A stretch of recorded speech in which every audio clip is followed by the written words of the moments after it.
Ukraine একসময় Soviet ইউনিয়নের অংশ ছিল, আর রাশিয়া সবসময় মনে করে এসেছে যে ইউক্রেন রাশিয়ার প্রভাব বলের ভেতরেই থাকা উচিত। কিন্তু সোভিয়েত ইউনিয়ন ভাঙার পর ইউক্রেন ধীরে ধীরে পশ্চিমাদের দিকে ঝুঁকতে শুরু করে, বিশেষ করে ন্যাটো ও ইউরোপীয় ইউনিয়নের সঙ্গে সম্পর্ক জোরদার করতে থাকে। 1991 সালের ডিসেম্বরে সোভিয়েত ইউনিয়নের পতনের পর 15টি স্বাধীন রাষ্ট্র গঠিত হয়েছিল। তাদের মধ্যে ছিল রাশিয়া ও ইউক্রেন। রাশিয়া ইউক্রেনে পূর্ণাঙ্গভাবে হামলা করে 2022 সালের 24শে ফেব্রুয়ারি। তবে এই সংঘাতে শুরু হয়েছিল 2014 সালের ফেব্রুয়ারিতে ক্রিমিয়া দখলের মধ্য দিয়ে। আজকের এই ভিডিওতে আলোচনা করব রাশিয়া কেন ইউক্রেনের সাথে যুদ্ধ বন্ধ করছে না। আপনি যদি বাংলা লজিক চ্যানেলে নতুন হয়ে থাকেন তাহলে অনুরোধ করব এখনই সাবস্ক্রাইব করার।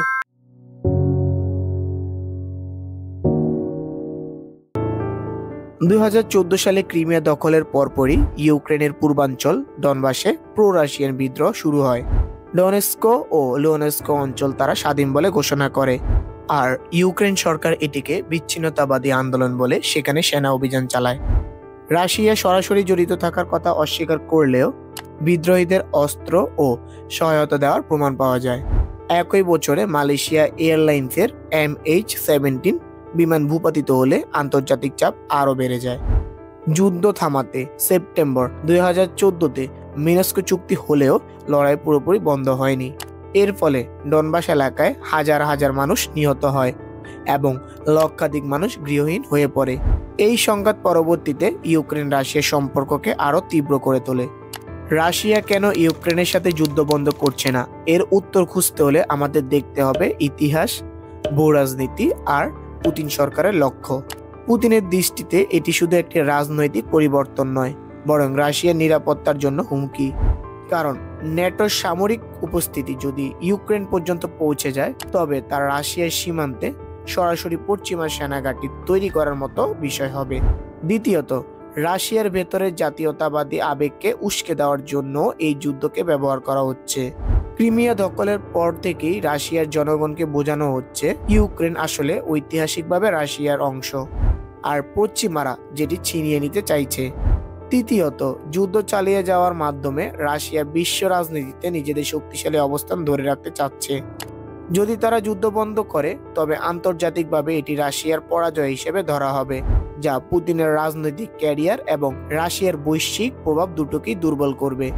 এছাড়া ইউক্রেনের পূর্বাঞ্চল ডনেস্ক ও লুহানস্কর মতো জায়গাগুলোতে রুশভাষী জনগোষ্ঠী আছে, যাদের রক্ষা করার অজুহাতেও রাশিয়া আগ্রাসন চালিয়ে যাচ্ছে। অপরদিকে পশ্চিমা দেশগুলোর সামরিক সহায়তা ইউক্রেনকে বারবার নতুন করে লড়াইয়ে শক্তি দিচ্ছে, ফলে যুদ্ধ দীর্ঘায়িত হচ্ছে। অর্থনৈতিক নিষেধাজ্ঞা ও ক্ষয়ক্ষতির পরও পুতিন সরকার এটিকে অস্তিত্বের লড়াই হিসেবে তুলে ধরছে, যেখানে শুধু সীমান্ত নয়, পুরো বিশ্ব ব্যবস্থার উপর রাশিয়ার প্রভাব টিকিয়ে রাখাই মূল উদ্দেশ্য। তাই শান্তি আলোচনা হলেও রাশিয়া সহজে যুদ্ধ থামাতে রাজি হচ্ছে না, কারণ এই সংঘাত তাদের কাছে ভূখণ্ড রক্ষার চেয়ে অনেক বড় রাজনৈতিক ও কৌশলগত যুদ্ধ। রাশিয়ার সবচেয়ে বড় নিরাপত্তা উদ্বেগ হলো ইউক্রেনের পশ্চিমা ঘনিষ্ঠতা। ইউক্রেন যদি ন্যাটো বা EU এর সঙ্গে আরো শক্তিশালীভাবে যুক্ত হয় তবে রাশিয়ার সীমান্তের কাছে পশ্চিমা সামরিক উপস্থিতি তৈরি হবে। পুতিন ও রাশিয়া এটিকে নিজেদের জন্য সরাসরি হুমকি হিসেবে দেখে। পুতিন মনে করেন ইউক্রেন ঐতিহাসিকভাবে রাশিয়ার অংশ, বিশেষ করে পূর্ব ইউক্রেন ও ক্রিমিয়া অঞ্চলের রুশভাষী জনগোষ্ঠীর কারণে।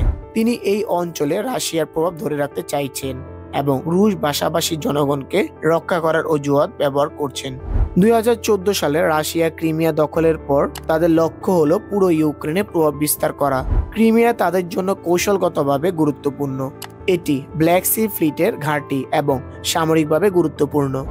রাশিয়া ইউক্রেনে আক্রমণের মাধ্যমে আন্তর্জাতিক মঞ্চে নিজের শক্তি ও আধিপত্য প্রদর্শন করতে চায়। তারা দেখাতে চায় যে পূর্ব ইউরোপে তাদের প্রভাবকে সীমাবদ্ধ করা সম্ভব নয়। ইউক্রেন আক্রমণকে রাশিয়া পুতিন সরকারের জন্য জাতীয়তাবাদী উদ্দীপনা সৃষ্টির হাতিয়ার হিসেবে ব্যবহার করা হয়েছে। এটি অভ্যন্তরীণ রাজনৈতিক স্থিতিশীলতা বজায় রাখতে সাহায্য করে এবং জনগণকে পশ্চিমা হুমকি নিয়ে ঐক্যবদ্ধ করে। সব মিলিয়ে দেখা যায় ইউক্রেন যুদ্ধ শুধু দুটি দেশের ভৌগোলিক সীমান্ত নিয়ে সংঘাত নয়, বরং এটি আজকের বিশ্ব রাজনীতির শক্তি সংঘাতের প্রতিচ্ছবি।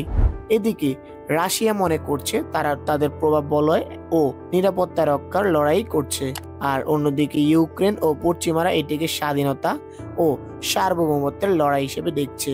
এই যুদ্ধ কতদিন চলবে বা এর শেষ কোথায় হবে তা এখনো অনিশ্চিত। তবে একটি বিষয় স্পষ্ট, এই সংঘাত বিশ্বকে বদলে দিচ্ছে, আর ভবিষ্যতের আন্তর্জাতিক রাজনীতিতে এর প্রভাব অনেক দূর পর্যন্ত বিস্তৃত হবে। আর এরকম নিত্য নতুন ভিডিও পেতে এখনই সাবস্ক্রাইব করার অনুরোধ করছি বাংলা লজিক চ্যানেলটি।